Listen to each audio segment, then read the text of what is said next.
বাংলাদেশে অভ্যন্তরীণ প্রবেশ করতে গিয়ে বাংলাদেশি স্থানীয় লোকজনের বাধা এবং বিজিবির বাধায় তারা এখন পর্যন্ত বাংলাদেশের অভ্যন্তরে প্রবেশ করতে পারেনি।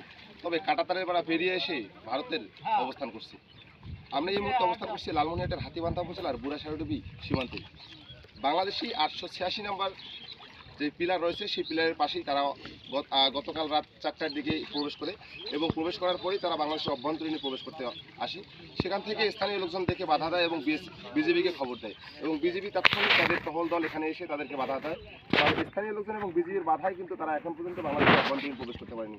স্থানীয় লোকজন যেমনটা বলছেন যে ভারতীয় যে বিজেপির সরকার হয়েছে, মুখ্যমন্ত্রী শুভেন্দু অধিকারী, তার যে মুসলমানদের উপর নির্যাতন, সেই মুসলমানদের উপর নির্যাতনের একটি চিত্রই কিন্তু আমরা দেখতে পাচ্ছি।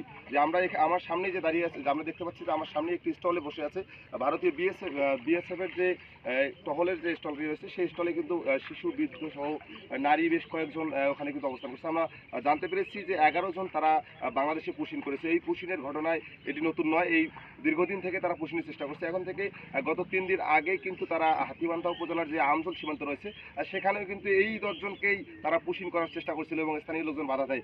পরবর্তীতে এই ঘটনাটিকে বিজিবি এবং বিএসএফের মাধ্যমে পতাকা বৈঠকের মাধ্যমে কিন্তু তারা কথাবার্তা বলে।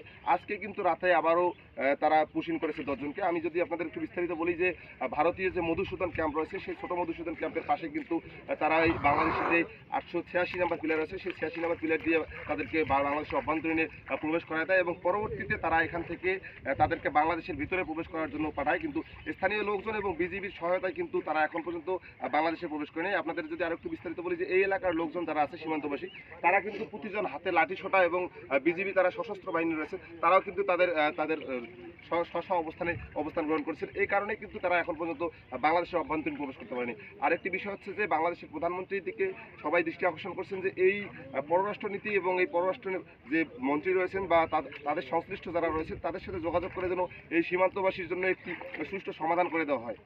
সবাইকে ধন্যবাদ। সুলতান আহমেদ, মেগা টিভি, লালমনিরহাট।